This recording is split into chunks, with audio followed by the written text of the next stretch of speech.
Hey everybody, how's it going? It's me, Chase, again. And I wanted to talk about something that I think is very important. So right now there is a lot of stuff going on and the midterms are coming up. And what's very important about this is that there is two elections going on that are very important to me. Number one being the congressional election for Greg Walden, because that's my boss, so of course I'm rooting for him, and he's also really awesome. And then, of course, there's the governor election, which is also really important for Oregon. And the two candidates are Newt Bueller and Kate Brown. Kate Brown, I have been vocal in videos in the past saying that I am not a big fan. Newt Bueller, I will say, is not the best Republican candidate, but from what I can see, he is a million times better than Kate Brown. So, I was watching, I actually got to see their full debate on, I believe it was Thursday. Yeah, I got to see their entire debate on Thursday. And I saw a little bit of snippets from their debate on Tuesday. In their debate on a Tuesday, Kate Brown was asked a question about what she will do for LGBT youth in schools, the lesbian, gay, bisexual, transgender youth in schools. Personally, I think it's absolutely stupid. I don't see why we need that question anyway. But I am happy that the question was asked, because what Kate Brown started talking about was how we need more diversity in our schools and how we need more acceptance. I can't remember the exactness of it. Go watch it for yourself. Make your own decisions. Don't let me be the voice for you. Go out and make your own decision on that. But when I heard this, I was immediately baffled, because it's not, to me at least, it's not a matter of diversity in race or color or gender or sexual orientation. To me at least, what is more important is diversity of ideas, of thought process. Diversity of mind is more important than diversity of color.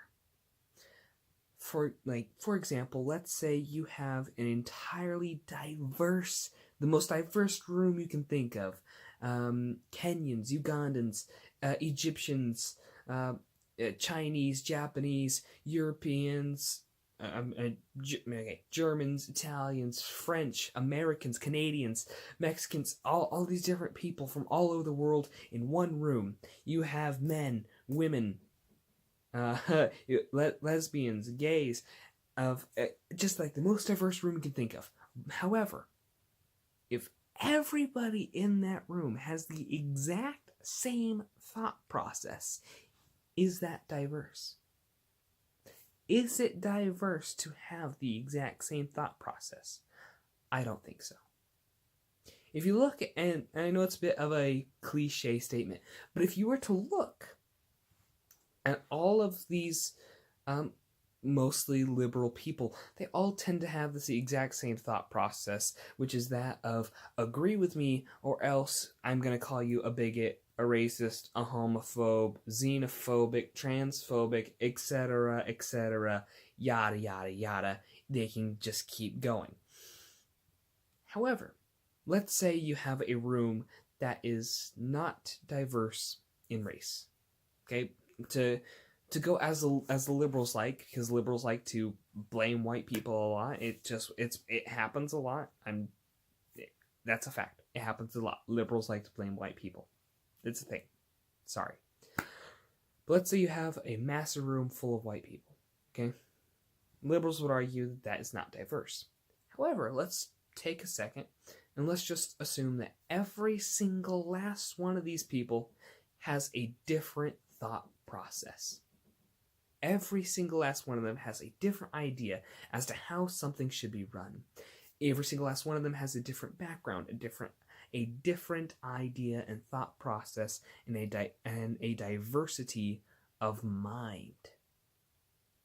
I believe that would be more diverse than the diversity of race and color and ethnicity. if everybody thinks the same way, there's no way to reach a common ground. Which is one reason why I absolutely love Steven Crowder's Change My Mind series, because he actually works with these people to try and find a bit of a common ground with these people to actually come to a civil discussion.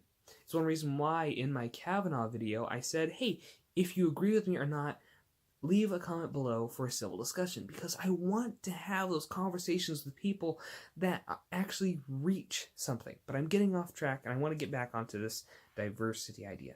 If there is a diversity of thought process and a diversity of mind, I think that can actually be better for people versus just there aren't enough people of X minority here.